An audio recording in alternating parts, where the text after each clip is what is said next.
To everyone.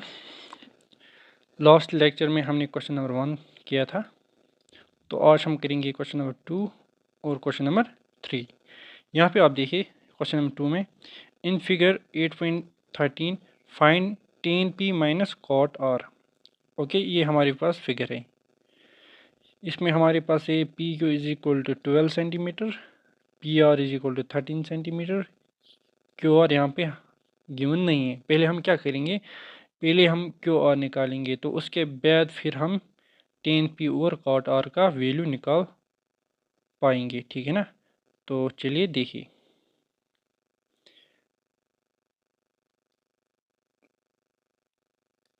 देखिए बेटा, यहाँ पे मैं ट्रायंगल बनाऊंगा।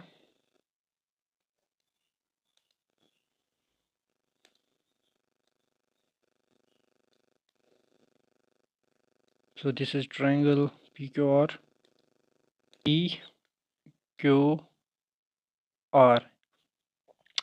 P Q is equal to 12 centimetre and P R is equal to 13 centimetre. फिर से हम क्या करेंगे बेटा, यहाँ पे हाँ, पी क्यू 12 सेंटीमीटर और पी आर इज 13 सेंटीमीटर। हमें क्या निकालना है, tan p minus cot R. तो देखिए यहाँ पे सोल्यूशन, आपको पता है ये राइट एंगल ट्रायंगल है, तो यहाँ पे हम कौन सी थ्योरम यूज करेंगे, पाइथागोरस थ्योरम। तो हम लिखेंगे यूजिंग PGT यानी कि Pythagoras theorem in triangle PQR। ठीक, तो आपको पता है पाइथागोरस थ्योरम क्या होती है, जो हाइपोटेन्यूज का स्क्वायर होता है वो। तो यहाँ पे हाइपोटेन्यूज क्या है, इट इज़ PR। तो हम लिखेंगे PR का square is equal to base square, base is here QR। सो हम पे लिखेंगे QR का स्क्वायर प्लस PQ का स्क्वायर। ठीक, PR का वैल्यू हमारे पास गिवन इट इज़ 13 सेंटीमीटर, तो हम यहाँ पे लिखेंगे 13 square is equal to Q. और यहाँ पे नहीं है तो यहाँ इसको ऐसे ही रहने देंगे, PQ इज इक्वल टू 12, तो हम पे लिखेंगे 12 स्क्वायर। आपको पता होगा 13 square is 169 is equal to Q R square plus 12 square भी आपको पता है इट इज़ 144। ठीक, तो मैं क्या करूँगा, मैं इसको ऐसे भी लिख सकता हूँ ना, यहाँ पे और Q R square plus 144 is equal to 169। Okay बेटा, तो यहाँ पे हम लिखेंगे Q R square is equal to 169।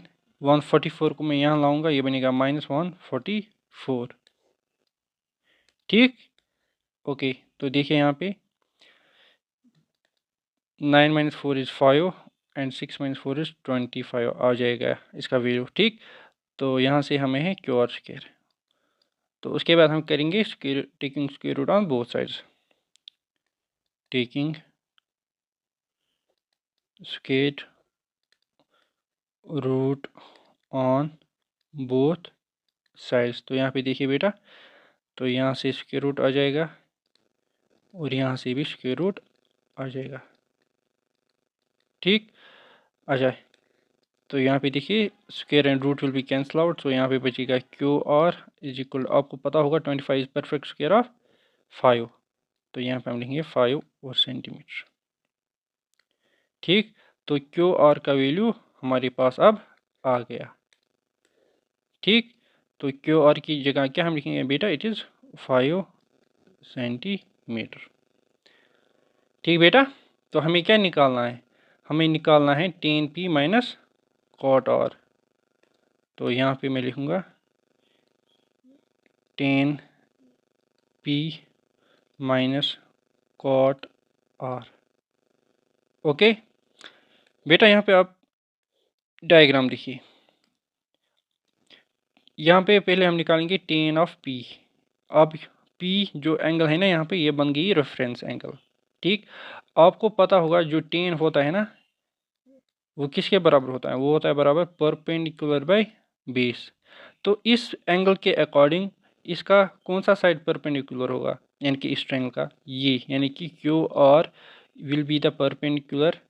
तो यहाँ पे हम लिखेंगे Q are will be the perpendicular for this angle and base कौन सा साइड होगा बेटा, it is P Q, it is P Q. So I hope आपको अब समझ में आया होगा। जब एंगल चेंज होती है ना बेटा, उसी अकॉर्डिंग जो बेस और परपेंडिकुलर होता है ना, वो भी चेंज होता है। यहाँ पे आप देख सकते हो पी एंगल यहाँ पे है, तो ये साइड जो है ना पी क्यू, ये बनेगी बेस, और जो इस एंगल के अपोजिट साइड होगा ना, वो क्या बनेगा, परपेंडिकुलर। हाइपोटेन्यूज सेम ही रहता है, ये चेंज नहीं होता है, सिर्फ बेस और परपेंडिकुलर चेंज होता है अकॉर्डिंग टू एंगल। ओके। अच्छा, यहाँ पे क्या है बेटा, क्यू आर किसके बराबर है, Q R is equal to 5 and P Q किसके बराबर है, P Q is equal to 12। ठीक, तो यहाँ पे हमें मिल गया 5/12 tan ऑफ पी। अच्छा, अब यहाँ पे आप देखिए, अब हमें रेफरेंस एंगल लेनी है आर। क्या लेनी है, आर। ठीक है ना बेटा, तो यहाँ पे आप देखिए, अब हम लेंगे एंगल आर रेफरेंस।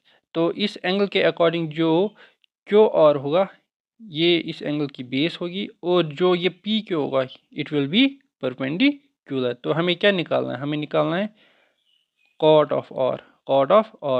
कॉट आपको पता होगा, बेस बाय परपेंडिकुलर। ठीक है ना बेटा, तो बेस इज इक्वल, यहाँ पे आप देख सकते it is 5 divide by perpendicular है, क्या है, it is 12। So I hope आपको ये समझ में आया होगा। यहाँ पे मैंने ये यूनिट्स नहीं लिए because it will be cancel out. यहाँ पे भी है ना सेंटीमीटर, यहाँ पे भी सेंटीमीटर होगा, नीचे भी सेंटीमीटर होगा, तो ये those units will be cancel out. So that's why मैंने यूनिट्स यहाँ पे नहीं लिखे। ठीक, ओके। तो tan p 5/12 के बराबर आ गया, और cot r ये भी 5/12 के बराबर आ गया। तो यहाँ पे मैं लिखूँगा, सो tan p 5/12 minus cot r भी 5/12 के बराबर आ गया।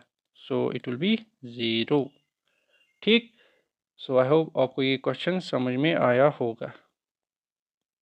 ठीक है ना बेटा, सिंपली हमने क्या किया, पहले हमने क्यू आर निकाला पाइथागोरस थ्योरम की वजह से, तो उसके बाद हमने tan p और cot r निकाला। ठीक, ओके। देखिए आप दूसरा क्वेश्चन देखिए बेटा, sine A is equal to 3/4। Sine A किसके बराबर है, 3/4। हमें क्या क्या निकालना है, हमें निकालना है cos of A and tan of A. तो देखिए यहाँ पे क्वेश्चन क्या है हमारे पास, sine of A is equal to 3/4। तो निकालना क्या है हमें, हमें निकालना है कॉस ए टेन ए। तो हमें निकालना है cos of A comma tan of A. ठीक, देखिए हम इसको कैसे करेंगे। मैंने हमेशा आपको बोला, जब भी हम ट्रिग्नोमेट्री का क्वेश्चन करेंगे ना, हमेशा राइट एंगल ट्रायंगल आप बनाना। ओके, तो देखिए सॉल्यूशन, आपको पता होगा, वी नो क्या, जो साइन थीटा या साइन, यहाँ पे एंगल ए है, तो हम यहाँ पे एंगल ए ही लेंगे। साइन ए किसके बराबर होता है, जो मतलब जनरल रेशो की फॉर्मूला है, साइन होता है बराबर परपेंडिकुलर बाय हाइपोटेन्यूज। किसके बराबर होता है साइन बेटा, परपेंडिकुलर बाय हाइपोटेन्यूज। जब आप इन दो को कंपेयर करोगे ना, यहाँ पे देखिए, तो आपको मिलेगा परपेंडिकुलर किसके बराबर, 3 के बराबर, और हाइपोटेन्यूज किसके बराबर निकलेगा यहाँ से, 4 के बराबर। ठीक, अब हम बनाएंगे राइट एंगल ट्रायंगल। देखिए यहाँ पे, this is right angle triangle. Okay, तो यहाँ पे आप देखिए, यहाँ पे हम लेंगे angle A, it is B, और एंगल सी। तो यहाँ पे इसने एंगल ए रेफरेंस लिया है ना, तो यहाँ पे हम एंगल ए रेफरेंस लेंगे। तो यहाँ पे बेस नहीं है हमारे पास, तो परपेंडिकुलर यहाँ पे आप देख सकते हो, it is 3 and hypotenuse is equal to 4। ठीक। अच्छा ए बी यानी कि बेस को निकालने के लिए हम क्या यूज़ करेंगे, पाइथागोरस थ्योरम। तो कीजिए, तो यहाँ पे मैं लिखूँगा यूजिंग PGT थे ना, यूजिंग पाइथागोरस थ्योरम, ठीक, जो कि बराबर होती है hypotenuse square, hypotenuse is AC square is equal to AB square plus BC square. तो AC इज़ 4, तो यहाँ पे लिखिए 4 स्क्वायर। AB हमारे पास नहीं है तो ऐसे ही रहेगा, तो BC हमारे पास है 3, तो 3 का स्क्वायर, ठीक। 4 square is 16 is equal to AB square plus 3 square is 9। अब हम 9 को यहाँ शिफ्ट करेंगे, ये बनेगा 16 minus 9 is equal to AB square. जब आप 16 में से 9 को माइनस करोगे वहाँ पे बचेगा 7 which is equal to AB square, ठीक।